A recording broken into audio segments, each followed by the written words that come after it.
Let's see. We have Miss Donna coming in. There she is. Hold on one second.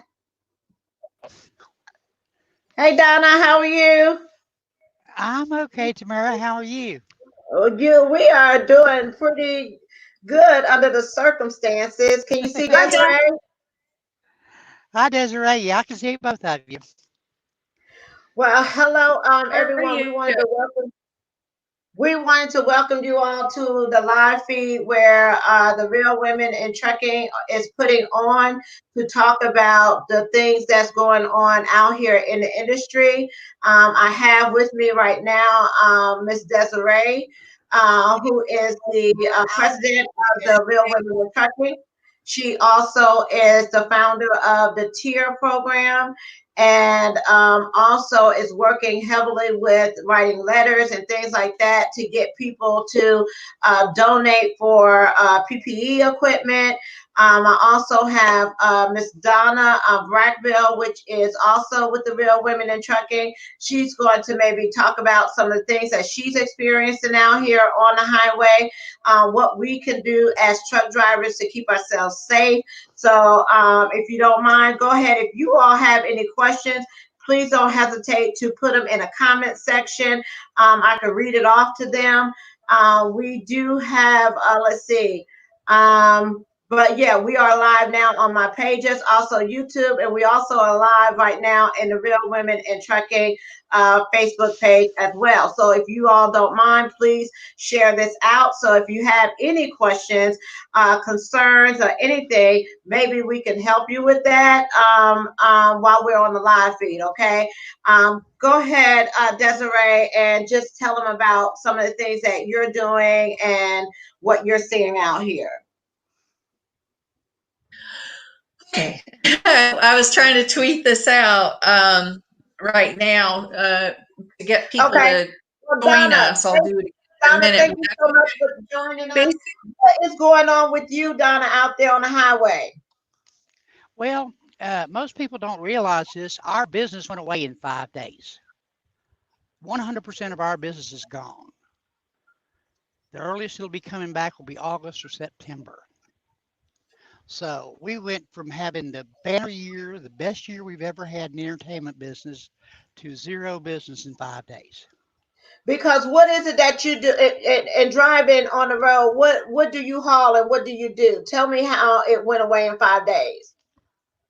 We do nothing but live entertainment, Broadway plays, music, performances, all the things that were shut down by the initial no gathering over 100.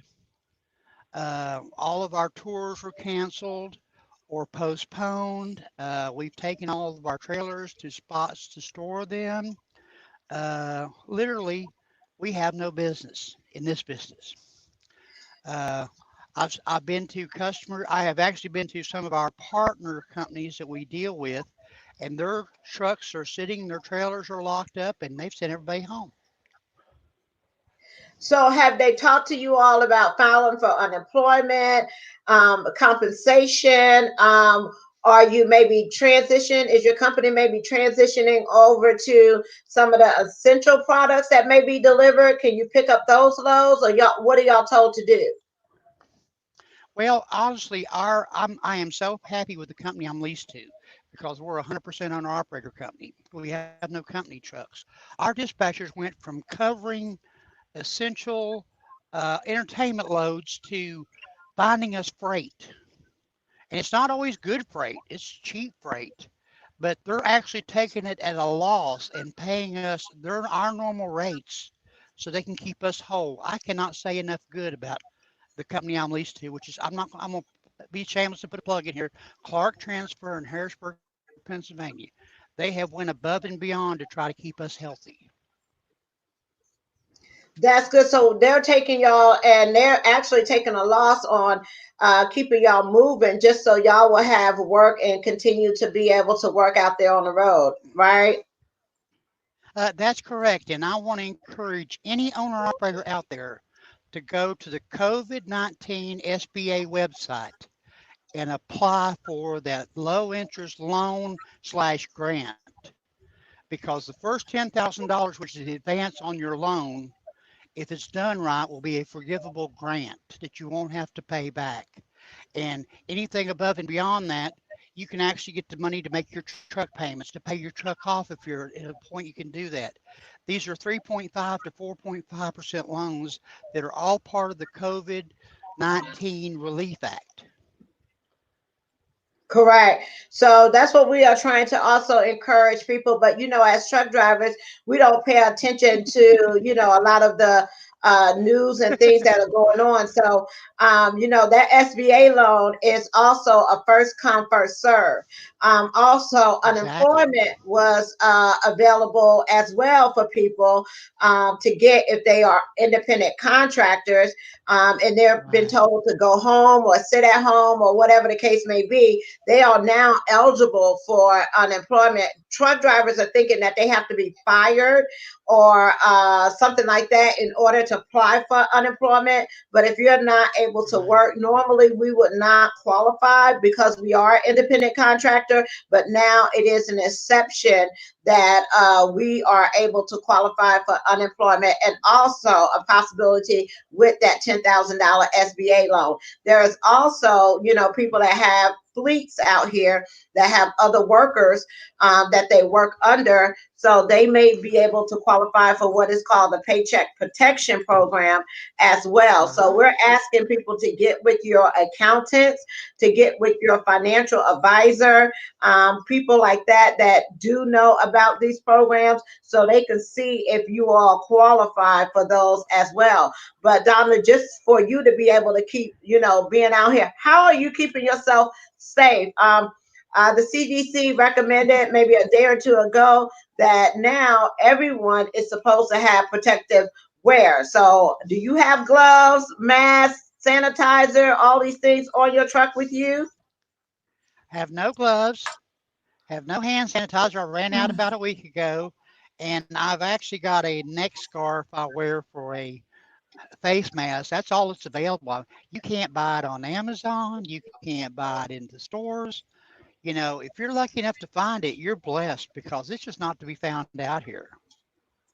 Another thing that we as drivers also need is we need a person that's able to relate to us, to tell us Hmm. things that we should and should not be doing. Because at first, Right. when we first got this news of what was going on, we was told not to worry about, having masks. That was only for people that had the virus, and we shouldn't be concerned. All we need to do was wash our hands, and we were supposed to Hmm. be fine. So we continue to do our jobs as we was told to do. And now all of a sudden, while we're delivering these loads and medical equipment and going in and out these hot zones, now we are the ones that's saying, uh-oh, we didn't get the supplies that we needed to protect ourselves. Do you feel the same way? Yes, and it's funny. We go into facilities. I just delivered to a big box distribution center yesterday in Phoenix, and all their employees had gloves, had masks, had everything they needed. And we have nothing, of course. Of course, I had my little bandana on. I do have my rubber pink breast cancer fielding gloves. I've got a brand new pair of them. I may start wearing them in and out because at least they're rubberized. That might give me some level of protection. But I don't think they really realize. I know I see drivers going down the road with masks on while they're driving. Now, to me, they're uninformed because it's in your truck. You can't catch it in your truck if you haven't let anybody in your truck that has it.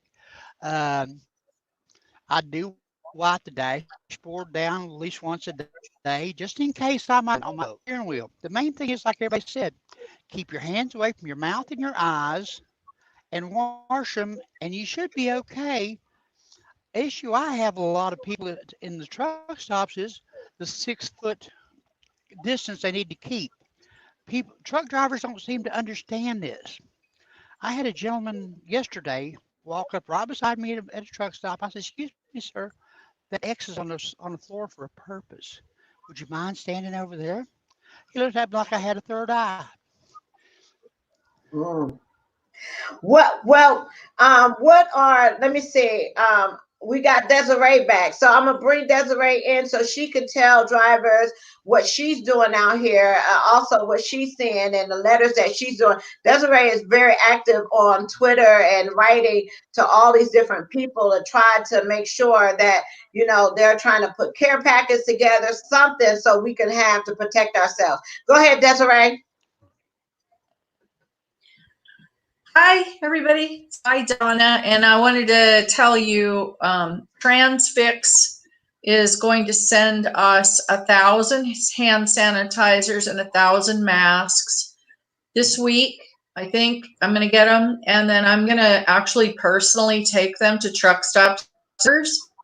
I don't know if any of our people are going to be on the West Coast area, but I can certainly try to get some aside to send to people if they know somewhere I can get them to. I know everybody's moving. We do have an app, Life 360, that we use for a small group of our members that helps us track one another. Have it for a lot of people because it makes a lot of notifications.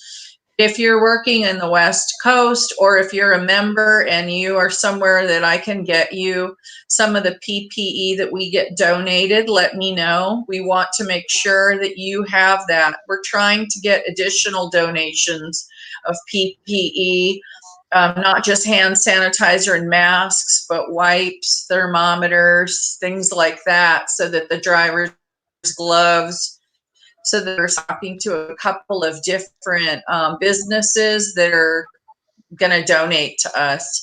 The other thing that we've been working on is Real Women in Trucking formed TIER, Truckers Emergency Assistance Responders. Website is cdlar.org, and there's a Facebook page, Truckers Emergency Assistance Responders. So that organization is a charity organization for drivers that get stranded. But since this came about, I decided to write a blog post about how to support truck drivers with talking about the PPE issues, and talking about getting food services, showers, and bathrooms to stay open and serve the truck drivers. It came about after a discussion that I had with the Florida Department of Transportation, that we're looking for ideas on how to assist the truck drivers. And then I had a conversation with Dominic Oliveira, who is on our board of directors at TIER, who was pretty stressed out himself about the lack of PPE, having to go all these places and being treated the way that Donna's talked about there, and seeing everybody else having this, but not the driver. So we wrote the post last week. The first place I sent it to was Federal Highway, because they had happened to email me that day about document that came out a few days before, where Jim Mullen wrote to NATSO to say, you know, the truck stop's got to stay open. A lot of us drivers know the first few days of this, the truck stops were trying to close. They were actually trying to not serve the truck drivers at all. They were trying to shut their showers down and shut everything off. So it really was people raising all kinds of holy media that got the attention of, well, I'm going to tell you, Derek Leathers, the CEO of Werner, tweeted me and said, we're working on that. Derek Leathers, I met Derek Leathers the first year I was a truck driver. He's never given me the time of day, even though he attended events that were about my social media activity. He's never talked to me directly on Twitter. In fact, when he followed me one time and I tried to talk to him, he unfollowed me 2 minutes later. So that he said something on this particular occasion, I found noteworthy, because Jim Mullen, who is the current acting administrator for FMCSA, used to be the private counsel for Werner. So there is a relationship there. So he was listening, and because he was listening, our chatter got to the right person, and immediately Jim Mullen put that letter out that instructed NATSO they need to be part of the solution here. But as we know, it still doesn't mean that the food services have been accommodating the drivers. And that's where the suggestion of the food trucks coming in. There's a lot of people that have written about how the food trucks are not able to serve right now. They're not able to work. A lot of business.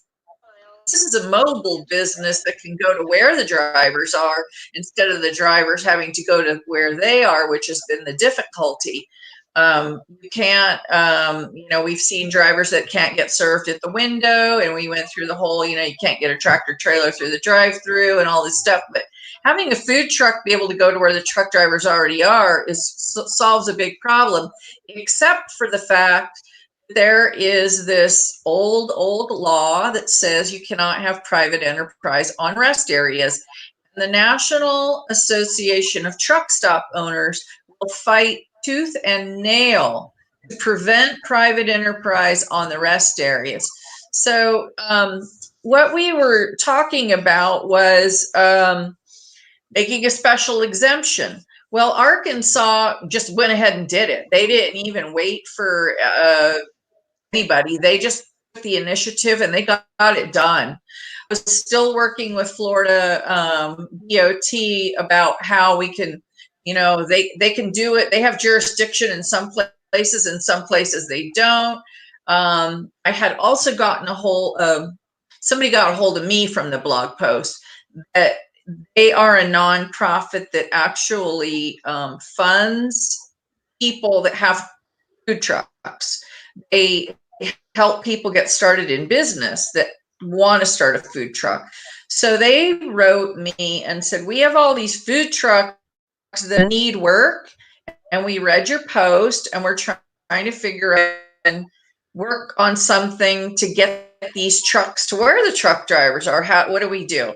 So I have a meeting actually with their CEO tomorrow. I had another meeting with them on Friday, but over the weekend I said, I'm just going to start writing.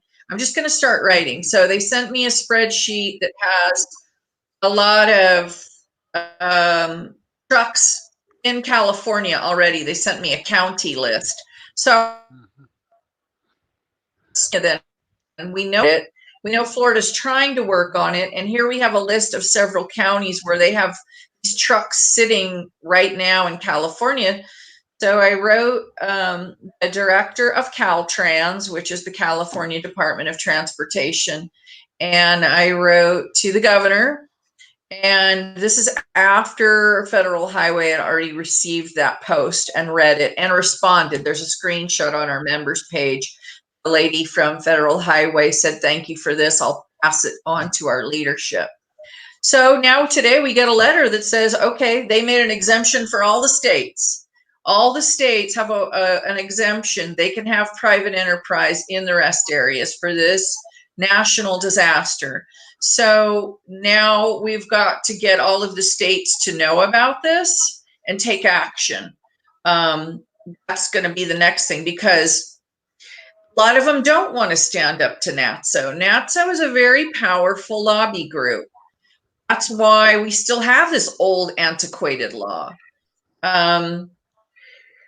I think this is something where all of us can help. If you're that I haven't mentioned, you can take the post that I wrote or the wrote in an email yesterday and copy and paste it, change the words around for your state, and send it to your director of the Department of Transportation for your state and any other people with that agency to get to the top person, and also send it to your governor or whatever elected official so that they can take immediate action on this. When I called Arkansas, go ahead. And the reason why it's so important that we get the food trucks out there is because, like Alicia says, she just made a comment saying that a lot of trucking companies don't even allow us to have a microwave on a truck. The illusion that truck drivers have refrigerators, microwaves, stoves, full kitchens on a truck, and we're able to have all this food on our truck is not actually the case. So we do need places that we can eat get a meal or whatever the case may be, being out here on the road. This is an essential. So to think that we all have microwaves, to think that we all have, I guess, stoves and refrigerators and all these things on the truck is not the case. There are so many companies that do not allow you to have these things on the truck. So that's why it's so important that we try to come up with a solution instead of adding to all these problems of why y'all don't have this, why y'all don't have that, why y'all just can't go to Walmart, why you can't go, here or there. We need to come up with solutions. So one of these solutions is about getting, the food trucks, which was not allowed to be at rest areas and things like that. So that's why that's important to get the food trucks there. Yes, it's a landmark event. It really is. And my hope is that after this is over, because there are some states that think that it would take an act of Congress to make this a permanent thing. It's really an old law. It really does need to be changed, because if the truck stops don't want to serve the truck drivers, there's other people that do. And there's other food options that you would like to have access to eat healthy. There's all kinds of different innovative ideas that could come in the future. But for right now, the most important thing is that the truck drivers have food access 24/7. Not from, I posted a thing earlier that I saw, I think the guy on Twitter, 2 p.m. shutting down in Missouri or something, out in Wilcox, Arizona, and they're saying they don't have anybody to work. People don't want to come in. Obviously, people are going to call in sick. I mean, that's understandable. I'm in a little town right now where all the restaurants are closed, but there's a couple food trucks that come 2 or 3 days a week and park. All the farmers around here come and go to the food truck. We get Greek food, really good Greek food out here in the 2 days a week, and taco truck, and they have it set up where there's a partition between you and the person in the truck. Debit card reader, they don't touch your card. The reader's on the outside. You do very little. They got hand sanitizer out there. So basically, I'm only touching my card in their screen, and then I'm using hand sanitizer waiting for my food, and I'm leaving. It works out really nicely. They have health certificates. They have to be cleared by the health department to even be that kind of business. Right. And they want to be out there. They want to be doing business. So it really makes sense for us to get this going. And also, and with us going through these changes out here on the road, one of the things that the drivers want to discuss as well is Ryan is bringing up this discussion about pay. We're seeing that people are saying that we need to get paid hazardous pay because we are in a hazard. We are going through a crisis, and we're risking and putting our lives and things on the line, being away from our families and going into these zones. And a lot of people that are choosing these loads off the load board or different places, the companies are telling us, hey, y'all doing a wonderful job, y'all doing a great job, but they're not seeing any kind of difference as far as the pay for doing this job. How is that play in the equation of what we're going through now? Drivers are thinking that they should get paid. Are you getting paid, Donna? I'm not getting a dime. In fact, I was just reading prior to this call Central announced they were going to cut their drivers' pay by nickel a mile because their business was down by 33%. Oh my gosh. So some of us That's out crazy. here, We're seeing this.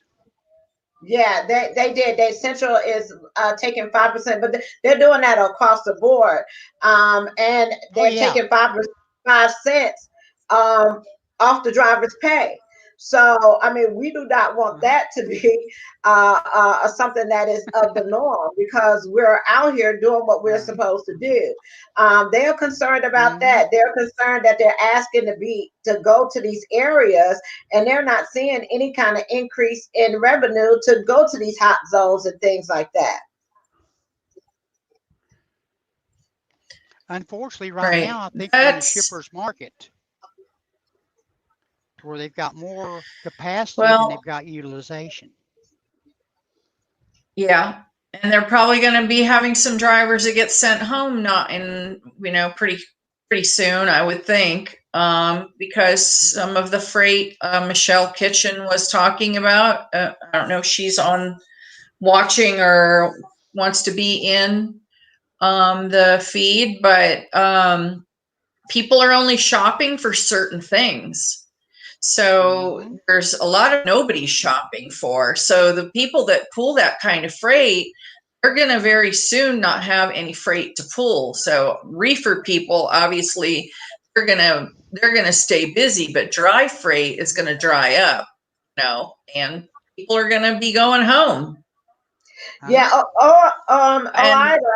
I sent out a message urging the government to act on providing protective equipment for us, because they're afraid drivers are just going to, I mean, there's no extra pay out here. There's no, we're like, you don't send a soldier to war without giving them a gun. Okay. We don't have any type of protection to protect ourselves, and it's changing so much. Like, we went from not even worrying, not even caring, not even whatever, to being told if you do not wear a mask in Laredo, Texas, you are going to be charged $1,000 fine. Nobody was prepared for communication for the drivers is really bad too. It's always bad to try to communicate to this many drivers on the road. It's always hard. That's why you have so much rumor mill and grapevine, and there's such limited timely information drivers get. So when you see the thing that going on in Laredo, that's so not fair to drivers that are coming over the road, really don't have news updates, and they don't have their company keeping them timely information that says, oh, we got 5 drivers headed to Laredo. We better have them stop immediately and plan for this. And they're not, and they're calling their companies and asking them, hey, I'm out here, do you have anything for us? Now, I did hear some of the companies are providing their drivers free of charge with sanitizer, gloves, things like that. We was once told that do not put on gloves, because gloves could somehow be worse than not having gloves, just to wash your hands.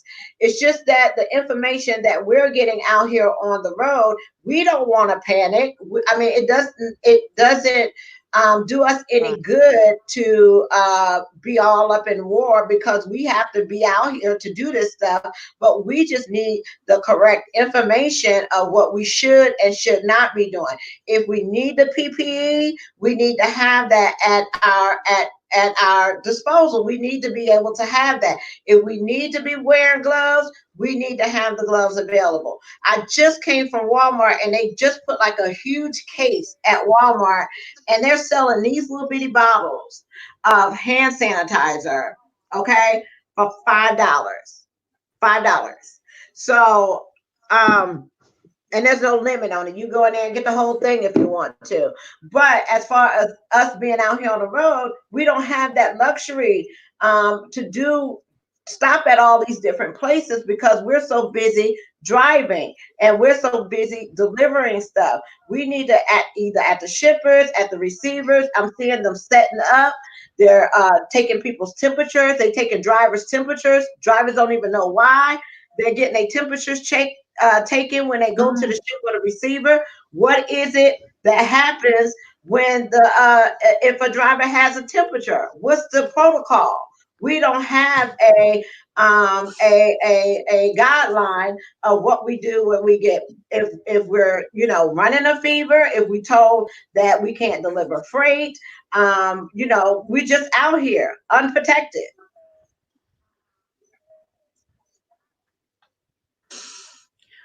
I wonder if anyone, I mean, you mentioned earlier, you posted earlier about drivers just going home, just saying, I don't want to do this anymore, on and Facebook, put and myself. it's terrible, but it almost sounds true. Oh, I think we lost Donna. But go ahead, Desiree. I'm sorry. What? Oh, did she fall off? Yeah, she fell off, but go ahead. Well, I was just saying, about drivers going home, they don't feel like they're supported or anything. And at some point, you just got to figure out, what's best for you. I mean, why should you be out here doing all of this when you can't even get very basic protection for yourself? Right. And then you have to worry about taking it home to your family. Yeah, and we have the obligation to keep our family safe as well. I don't want to be out here dying over some toilet tissue, or not being protected because I'm trying to do my job, and I'm out here and not having the things that I need. Do I think that, every truck driver has to be tested right now? No. Just like anybody else, if you're not having the symptoms and things like that to be tested, then no. But we do need to be protected. We do need to have the same protection, the same equipment that nurses, doctors, and everybody else, because we are traveling so many states. How do people think that those trailers got up there in New York to be loaded with bodies that they're doing? Truck drivers brought that there. How do you think you're getting these ventilators? How do you think that you're getting the masks? How do you think that you're doing all this? Truck drivers are bringing that stuff to you. So you got to protect your front line. If you have people out here that is non-essential, either you transition those drivers into bringing things that are essential, or you let them go home. They shouldn't have to be exposed to all of this stuff until everything is just blown over. If we are afraid of getting paid, there's unemployment that you can get. There's also these other stimulus packages that you can get. But as far as if nobody's caring that we have the PPE that we're supposed to have, then it's normal for drivers to want to go home. Yes. Anna, you fell off there. Tell us what you were saying when you went out about the meme.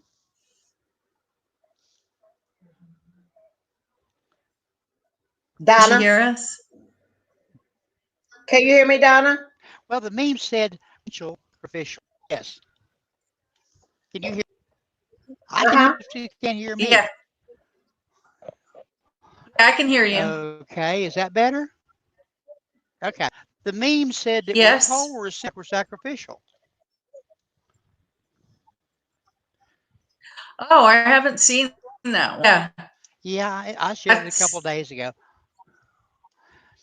But going back to They're work, asking can owner operators get unemployment. If you are an independent contractor, if you are a 1099 worker, just like the beauty salon, just like anybody else, normally, no, you would not qualify for unemployment. But since this is a crisis, they are allowing independent contractors. Now, if you go into the unemployment office, as far as the website, it's going to say who's your employer. You are your employer, okay? So you put your information in there for your employer, okay? I do have a lot of people that's afraid to file for unemployment because they're saying that they're an independent worker, okay? That being an independent worker it now qualifies you, and you also will be qualified for some of the funds that they have. And I urge you, if you do qualify for those things, to go ahead and apply for it, because it is a first come, first serve basis. Once the money's gone, it's gone. Some of you all will be able to have the money forgiven if you use it the way it's supposed to be used. But any other way, there are things out there for you, but you got to get in line just like everybody else. You know, something else too, There Mary, about also that there's unemployment. also problems with a lot of go ahead. State employment websites are crashing. So because so many people are applying for it. So if you just follow your state's updates. I know in Florida, no, they've got so many people. The website was built to fail. So it was designed so that people couldn't get unemployment and they're not, because of this, work on it and make a paper application. So other states have got it together a little bit better, but like Tamara said, even if you're an independent contractor, you'd qualify right now, but be patient with your state system because the websites are overwhelmed. Yeah, there's a federal qualification and there's a state qualification, okay? Don't quote me on the amount, but yeah, there's a federal qualification and a state qualification. People have already been waiting over 3 weeks to even get their first check. I have Jess coming in. Give me 1 second. Let me bring her on the screen. Hey, Jess, how are you? Good. Donna, off on your left. What were Sorry,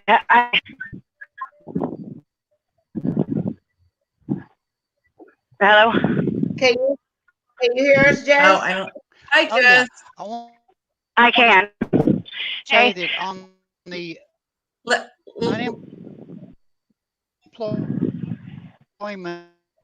is a $600 federal benefit. Right. Which one was that?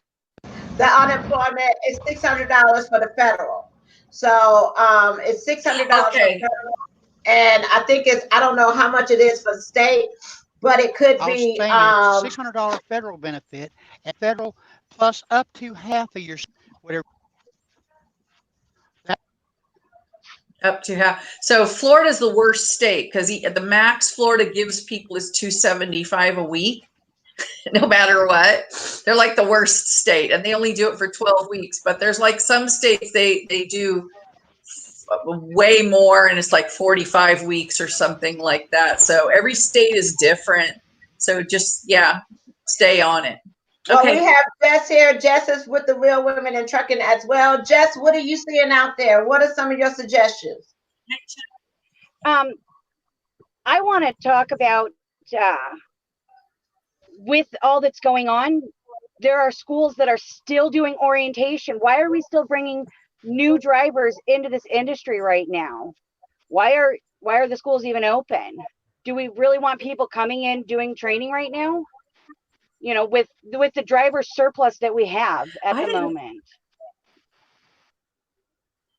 Schools are still open. Some of them are, yes, they are. They're still getting on the trucks with trainers. Businesses as usual, yeah.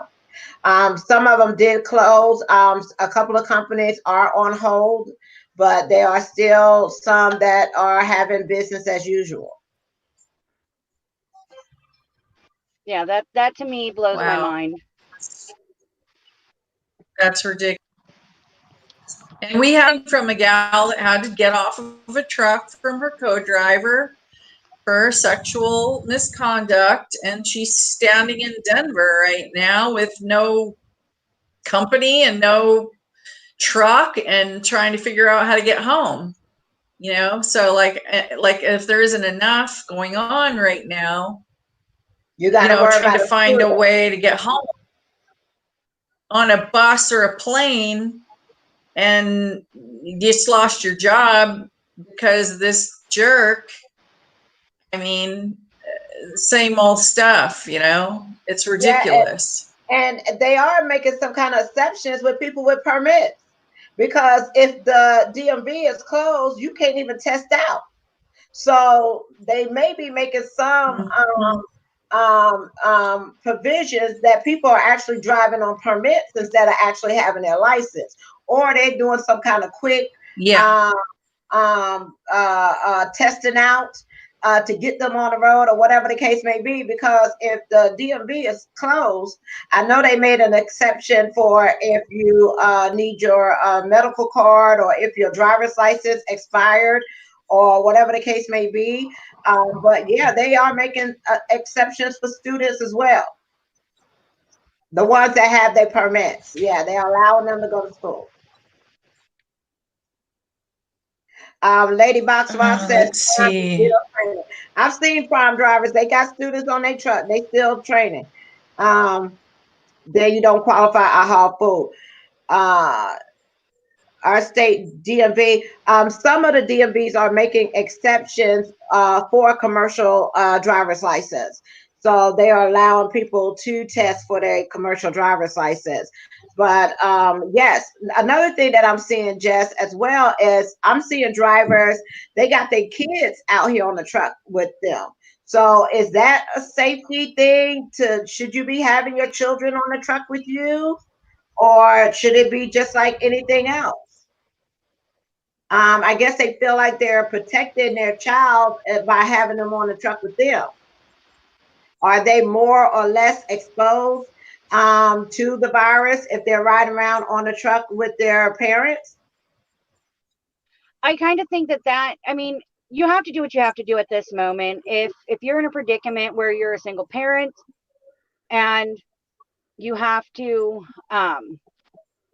you know, that's your only option at this moment. If your childcare situation has changed, I get it, but you need to make sure you're diligent about limiting their exposure. You know, they can't be running in and out of the truck stop, you know, with you when you stop. And, you know, that doubles down your need for double the PPE, double the hand sanitizer out here, double the equipment that you need to stay healthy yourself.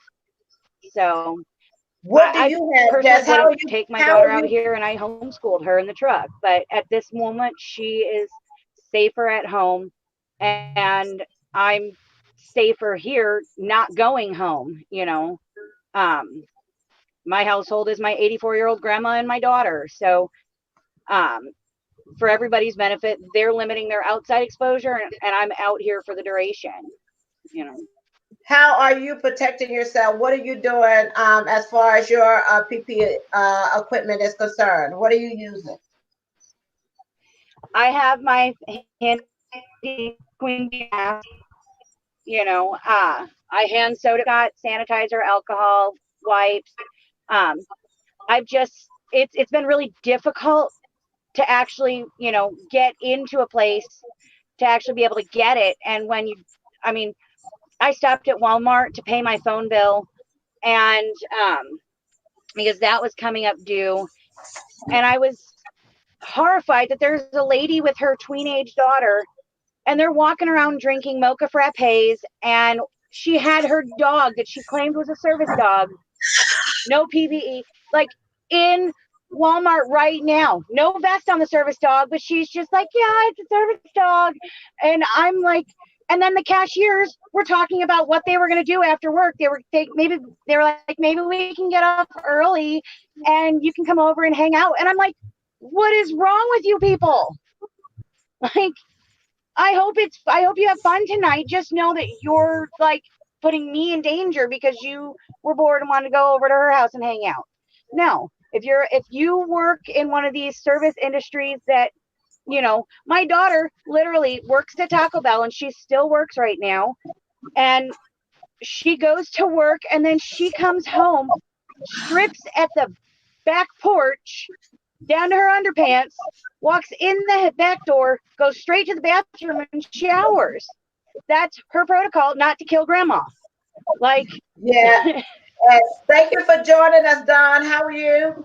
Fine. How are y'all? Oh, we trying to make it. What's going on with you out there on the road? Jess knows I'm on my way to California with masking material. Oh, okay, that's what you're carrying on the truck right now?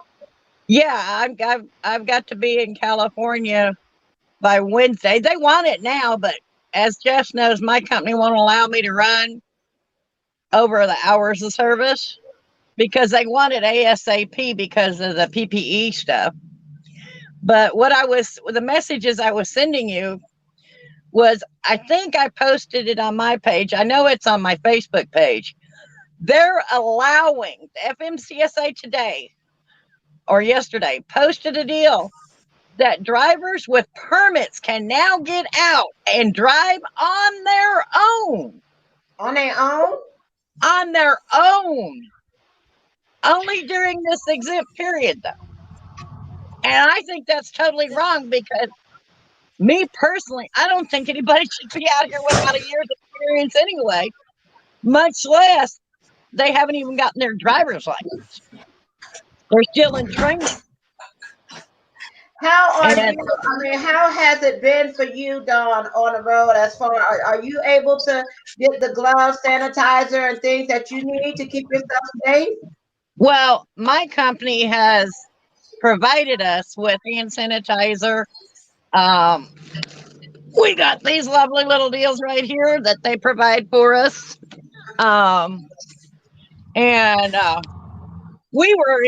Jess knows we were in Business Insider this week because a driver said that we weren't provided with health insurance. We were not provided with anything for COVID testing, and that was not true. I am one of the fortunate ones that my company does have a protocol. What they want us to do, if we start feeling anything, we are to get to the nearest terminal. We're to self-isolate in the truck. Now the terminals are allowing us in if you're running a fever, they're allowing you in because no drivers are allowed to congregate in a driver's. Okay. You're allowed to go in, get your shower, come back out. You have to use hand sanitizer for every room you go in and out. And it is there. You're allowed to use the facilities. They have bleach everywhere. I mean, literally, it smells like a bleach tunnel. And then they want you back out in your truck, whether you're healthy or sick. Then we had one guy, his son was tested positive. So they sent him right back home, had him quarantined. They guaranteed him his minimum weekly wage. Okay. I'm probably the lowest one because I'm a Southeast regional driver. And for me, that's $1,050 a week gross. So it's actually more than what the federals are paying. You said it was $600 a week. Yeah. For me, with the 8 insurances that we have, I usually, depending on how long I'm home, I usually bring home on a bad week for being at home $750. So it's on guaranteed minimum weekly wage. So that would be in par with what the feds are paying y'all. Okay. Now when they take the driver out of the truck, what they're doing is they're completely sanitizing the truck, and they have this spray that they're putting in the trucks. You cannot drive the truck for 3 days after this truck has been sprayed because it's supposed to literally kill everything and anything in it. And it's not what they normally use because they've had trucks that some drivers have done the roach thing. It's not roach bombs. This is something that they got from the government. And then after that clears out, then they come in with the bleach and they completely sanitize the trucks. This is their protocols. And I don't know why in the article that they did not tell people this. I know this from the guys in the shop because, like Miss Jess there, I go in, I find out, I question, I learned, because a lot of people in our industry are scared to ask the questions, and we have to as women. As women out here, we really need to find out what our options are. The hardest thing I found out here is the restrooms, because a lot of the shippers and receivers are locking them down. Exactly. And they're putting up these funky windows. Apparently, Martin has had people refuse to sign the bills. What they told us to do, if that happens, is do the same thing that they did with us. We need a picture of your ID, which we all have phones, so take a picture of it. Get their names, sign the bills, refuse to sign bills because of COVID 19. Get a picture of them and send it into our claims. That way we have proof that it's been signed. And for you owner operators or lease operators or whatever, independent contractors, if they refuse to sign it, y'all really need to do that. Do the same thing they do to you. I need a copy of your ID. You don't have to touch it. Just take a picture of it. Okay, we have, it looks like Lee Lonnie is saying that they are not allowing permit drivers to drive the truck by themselves. They do have to have a licensed driver, a person with a CDL in the truck. So maybe they are allowing them to drive on the truck with a person that has a CDL, Well, but they don't have that. I could have misread it because I read it quickly the other day. I could have misread it, but I know that they're not. Like they may be allowing them to drive, but they do have to be on a truck with a licensed driver. I don't care. I don't think they should be doing it, period. It's hard enough to teach people out here on a good day. Now you've got to double your security because they're already hijacking. People are already hijacking products. There's a ring on I-80, so if you're up there on 80, be very, very careful because they're hijacking trucks up on 80 in Pennsylvania. They're breaking into any kind of food truck. Then you've got to teach these kids not only how to drive the truck, you have to teach them how to self-isolate themselves or social distancing. Right. And in this day and age, people are too selfish. They don't understand that it's not that we're not telling you to do things. We're telling you to keep yourself safe. Right, right. Well, Don, thank you so much for joining us. We appreciate it. And, just be safe out there. And, Thank you, ladies, for what you do. No problem. And we'll be talking to you really soon. Thank you so much. I really appreciate you joining us. All right, I'm going to go back to listening. You have a great day. You too. Take care.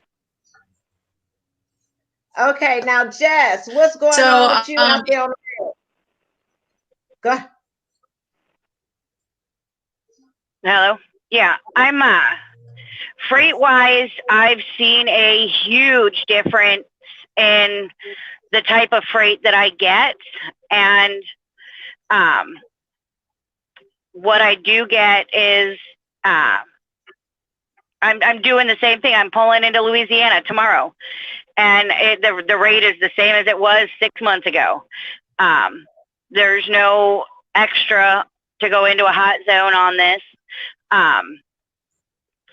And my broker, I'm fortunate because I'm not relying on load boards. I have one broker I use, and so she is able to look at my whole week, so I'm planning myself 5-6 days ahead of when I'm actually going to haul the freight, because I'm not doing it load by load. I'm able to stay ahead of the downturn. So she's able to pull freight for me that hasn't hit the open market yet. You know, soon as it gets in their system, she can put it on my truck. So that's where I'm at, and I'm not fighting with rates. I'm taking. I mean, I kind of nickel them a little bit, but I'm not going as big as I would if I wasn't having to go up against people that I know can undercut me with their fleet. What about are you being asked to run over your hours, or are you still staying in your hours? I've only had a couple of loads that were tight on my time, stacked on me back to back. But I mean, I'm on paper logs, so I finagle, and I'm able to just document what I do when I do it.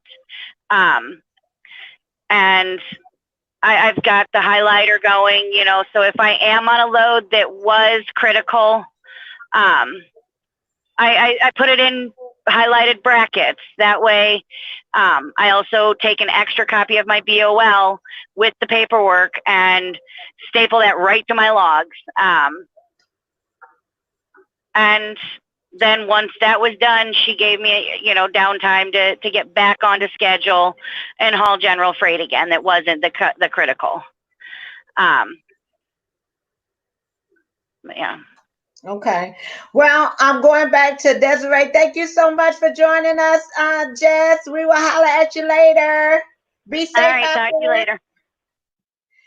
I'm just I just I was just looking at all these comments over here on the right. I just discovered this all these comments over here from people watching. Really interesting comments. Les, I did get your text and your tweet. He wrote that he has, let me get it off my phone. I saw it in the sidebar, but I saw it on Twitter too. Les Willis wrote, all the former food trucks that service the truck parking at the Great American Truck Show, which he manages that area, as they're moving on this morning with the state of Texas. I think that they'll be working at the rest areas. Now that that's allowed, they'll have to get, obviously, everybody's going to have to get the permits from the state because, you know, even though we just got the word from the Federal Highway, we need to make sure everybody's got their permit, their health certificate, and how they're doing it in Arkansas is this, because I called them to find out.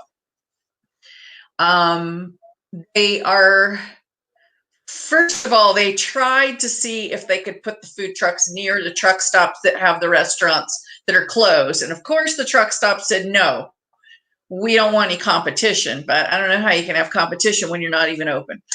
Let me just say there are a few places around the country where food trucks do park on adjacent land to the truck stop, and the truck stop has no jurisdiction over them. So if you're a food truck or you know of a food truck and they just want to like get this going before they get the rest area permission stuff, I know of a place in Redding, California. There's a great taco truck across the street from the truck parking area, and they have like a little seating area, but right now everybody's got to go.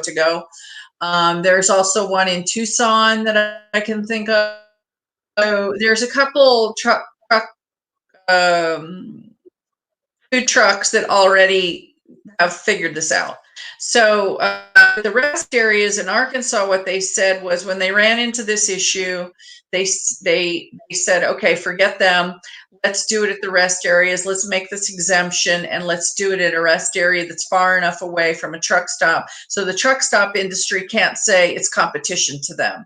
So that's why they selected the locations that they did in Arkansas, and then they're scheduling them. So instead of having a rest area that has like 15 food trucks, they're on a shift. I think they said 2. They got 2, and they have to alternate. So they have to schedule them, and that's going through the Arkansas Trucking Association. I spoke to the gal that's doing scheduling. So she's the one that's making sure you submit your food truck information to them. Here's my permit, here's my health certificate, here's my business license, whatever else they need, and then they get fit into a schedule. So if you're going to be one of the people that's helping us out, contact your state to get them to let this happen there. Make sure you know that it's not like a free-for-all right now. There's still some stuff that you got to comply with to be able to go set up shop there. Getting back to some of these other comments here in the sidebar, there's a J.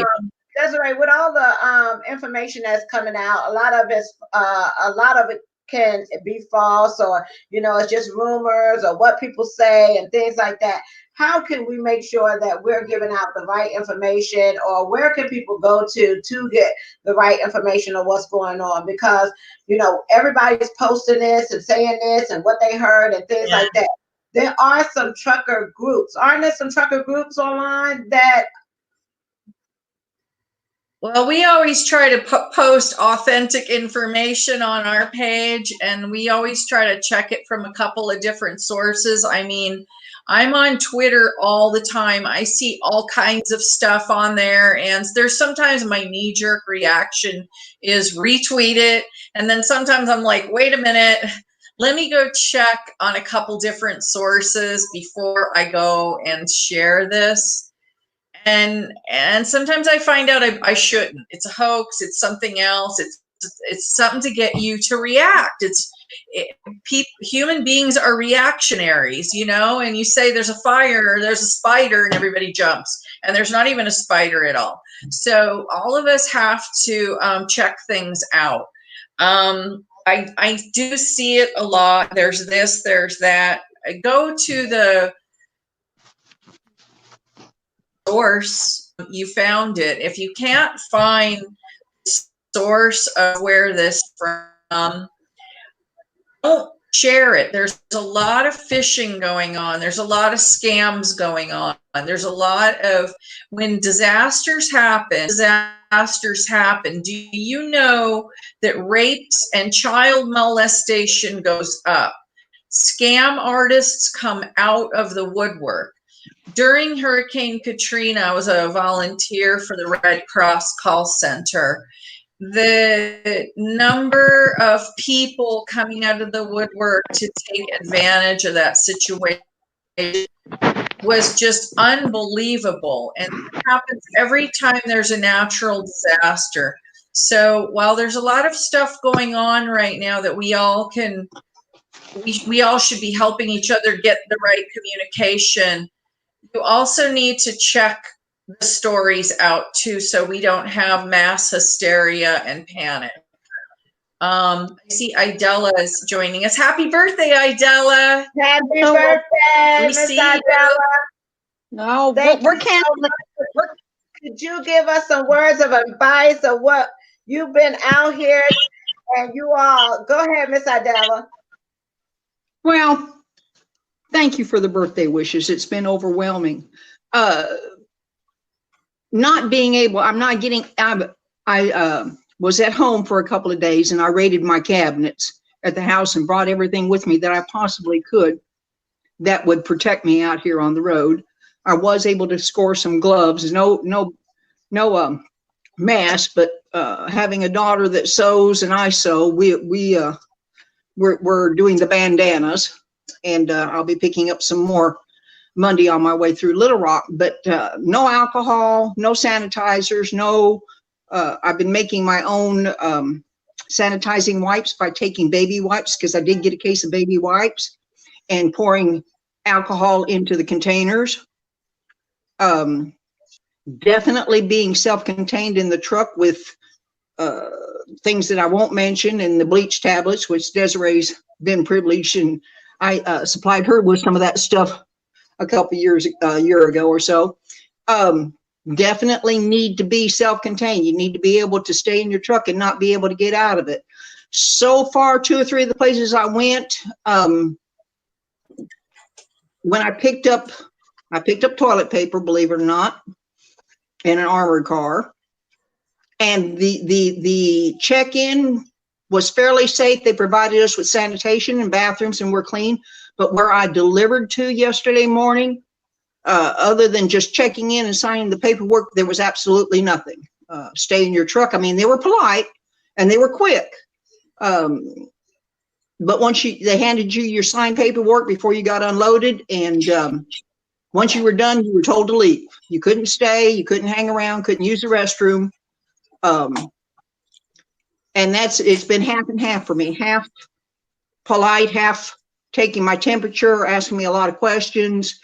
Of course, we're self-unload on most of the stuff that we do. We use electric pallet jacks, so I'm taking my sanitizing in with me to sanitize before I use it and sanitize when I leave. But definitely not able to get alcohol or sanitizing material at all out here. I haven't been able to score any of that at all, except one bottle of peroxide and one bottle of alcohol. Now you are not delivering. You're not delivering the normal things that you usually deliver as far as right now. Has there been change in your freight or what you're delivering right now? How is that working out for you? Because you said that, you're delivering toilet paper.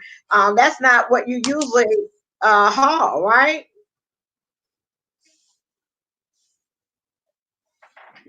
I think she may have froze up. Yeah. Okay. But Desiree, right now. Well, I wanted to say something really quickly too. Go ahead. I couldn't get anything either. I just got toilet paper for like the first time in 2 weeks, but last week I was really having difficulties. So I looked up online how to make my own wipes. And so what I did is I made two kinds, and I'm going to show you. I just got a roll of paper towels because I was able to get paper towels. And I took them and I folded them in half, and I got Ziploc freezer bags.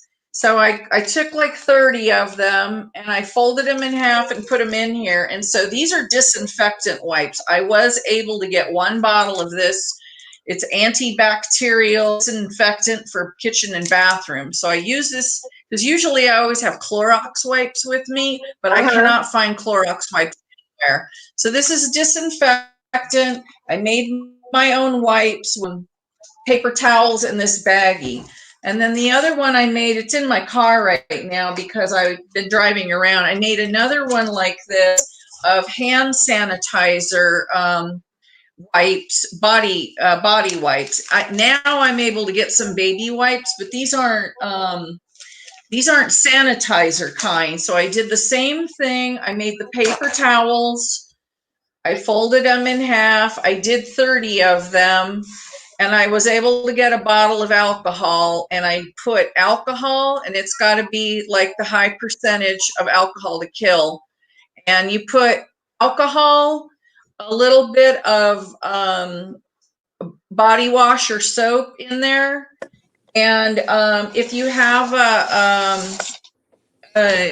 essential oils, if any of you have essential oils, you put a little drop of essential oils on there.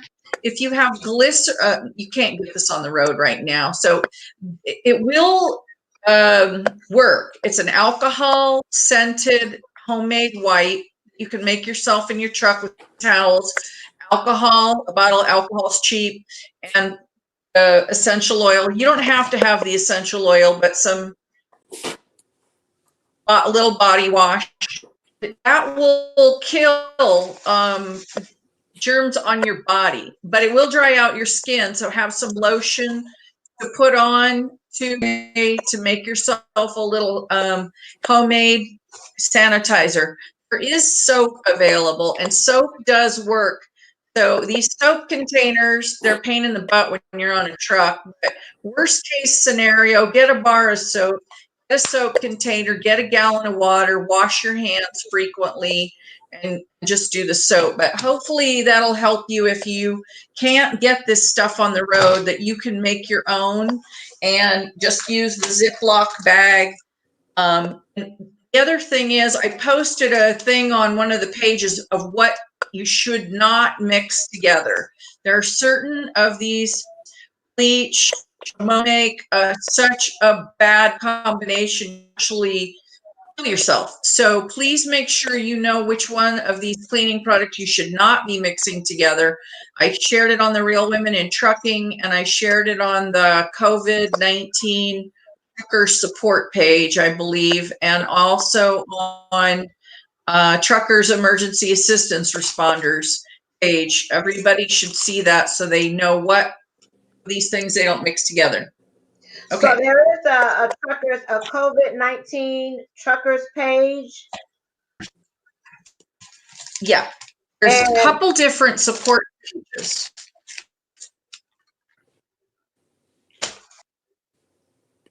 Miss Adela, you're not driving. Are you still driving the same things that you usually haul, or are you taking out and doing something else? No, we are doing what we normally do, and without being explicit, we have stepped up the game. We are really working very hard. The toilet paper I picked up was just to get me over here to pick up and get back into the regular run out of Texas, but we have tripled what we're doing. Are you running into parking issues, people not letting you use the restroom, or not being able to find food? Mostly food, especially for the night driver. Anything after 7 or 8 o'clock, it's virtually impossible for him to find anything other than soda pop and snacks. So we try to purchase that during the day. The problem I'm running into going into like the TAs and the Petros and the different places that have restaurants, they're very nice, but it takes 3 times the amount of time to get what you need to go. And then it's a matter of storing in the truck. We have a portable refrigerator, but you know, we're limited on space. Coffee, drinks, fountain drinks. Some of the places are still open at night. A lot of them rope it off. I know part of the Flying J's are shutting down at night completely. I think I sent a list. I emailed a list of the Flying J's and pilots that are closing at night to Desiree earlier today. I tried to do it 2 or 3 days ago, and I misplaced it. Definitely food, alcohol. Of course, getting into Walmarts is impossible. Most of the Walmarts that I'm familiar with now are only limiting the number of people that are going into the store.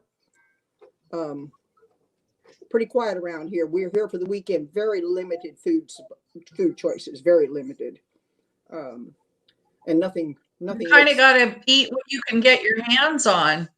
Really, that's what I've been doing for 2 weeks. You know what? You have to buy what they have left over and figure out what to make with it. Well, if I can do that at home, it wasn't too bad. You know, the week I was at home, but out here on the road, I got QT across the street, and what I got this morning wasn't worth eating. I threw it away. Popeye's chicken. We ordered Domino's pizza. I mean, Domino's did deliver. You know, what can I say? And the price was on the average right in line. But we have found some of the places that we're getting our dinners from where 2 full dinners for me and Brian was $26. Now it's $50. Right now I can't list off the place. One was Las Vegas. So there is it price gouging? Well, if their prices for food has went up, then it should go for us. I'm not looking for a handout. I'll pay for what I get. I'm making a good living still, and I'll pay for what I get. And I really caution people that are handing out all this free stuff. And it was nice. I mean, the lady came up and handed me goodies when I got here Friday with a muffin and deals, but how safe is that? How do I know what kind of facility she had to make that stuff? I caution you need to hang on to your money and your supplies, because in a couple of weeks, it's really going to get desperate. This isn't over with yet. Not by a long shot. No. I don't see a recovery until December, January, February, and a lot more stuff is going on. So, you know, those people that are handing out this free stuff, you need to hang on to your stuff, because you're going to wish you had it in a couple of weeks. And the thing too is, Miss Adela, we was told that at first we didn't need to be concerned because, you know, if you wasn't elderly or you didn't have any underlying conditions, or if you wasn't an infant, then, you know, you don't have to worry about the COVID. You will be able to be okay. And now we're seeing, like the other day, I seen a bus driver.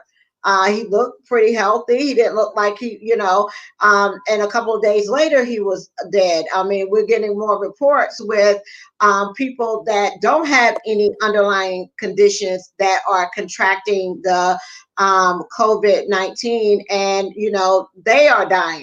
So it doesn't pick and choose what it attacks or whether you're going to make it or not. So that's another thing that's kind of confusing out here. It's just that we just don't have, and I don't know if we will ever have the proper way of what we should be doing, what we should and should not be doing. All right. I have been in some of this, not quite like this, and wearing the gloves. And of course, I have 300 gloves in the truck, and that's all fine and dandy.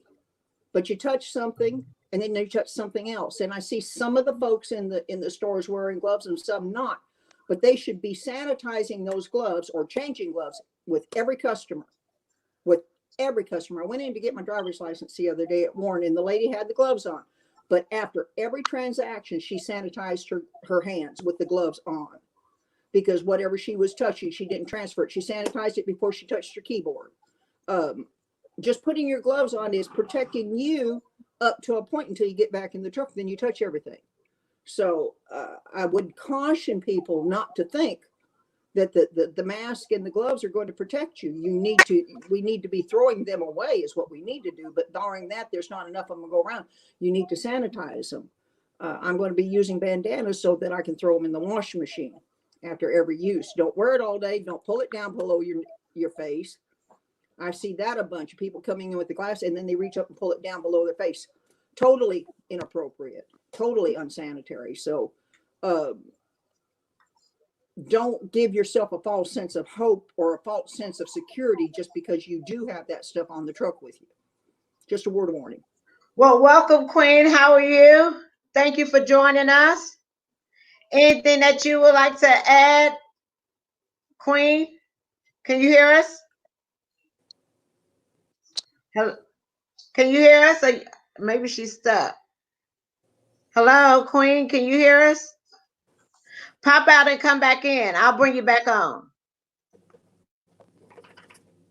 Maybe she's learning just like me. I saw Kim post over on the side, and she texted and said her phone is dying, but I gave her the number to call in. But Kim from Road Pro,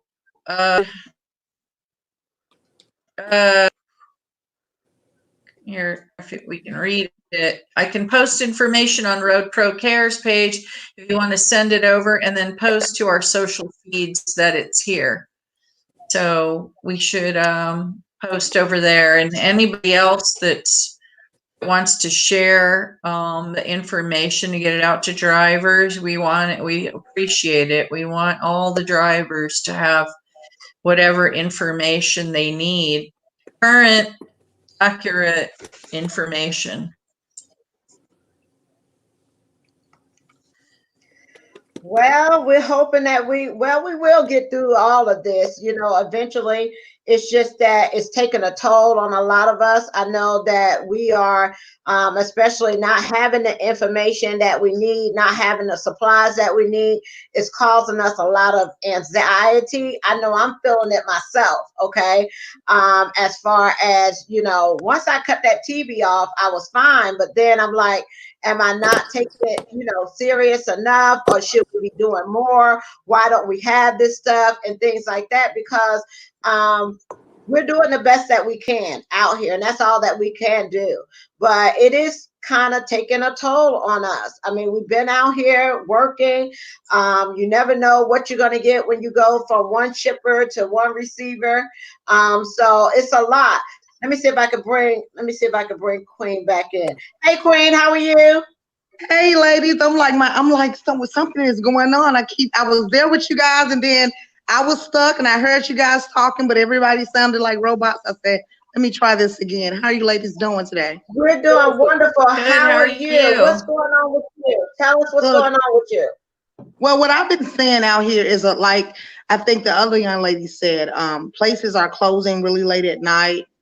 the times to wait to pick up stuff is like really, really bad. Like I think I waited like 24 hours to pick up like food, and then when you get to the delivery, it's really late, you know. So the hours of service is really good when you're carrying essential items. But what I'm learning is now that receivers and shippers know that it's a wait time, what they do is take extra long doing it. You know, it's a long wait. It forces you to drive at night. And then so many places are like closed in the showers. I've seen a lot of times now where showers are not open. There's no food late at night. So it puts you in a position, like for me, I'm out of Memphis, so Memphis, Tennessee. So what I do to kind of counteract all this is like run straight from Memphis to Dallas area. That way I can get back home. If I need to take a bath or a shower, I can do that. If I need to grab food, I can do that. So I'm cutting down how far I go out because this is a real issue.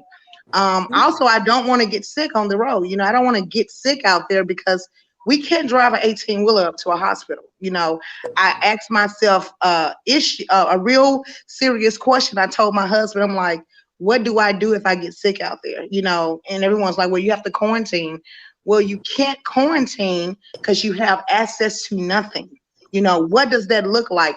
Who wants to get sick and possibly die in their truck alone, away from home, away from family? Mm-hmm. It's just a real ugly situation. And for me, being an owner operator, running my small fleet is causing other problems because you're gonna lose everything. You know, the rates now are like $1.20. You know, I don't know about you guys, but it's just not worth my time. You know, I've been doing this 13 years.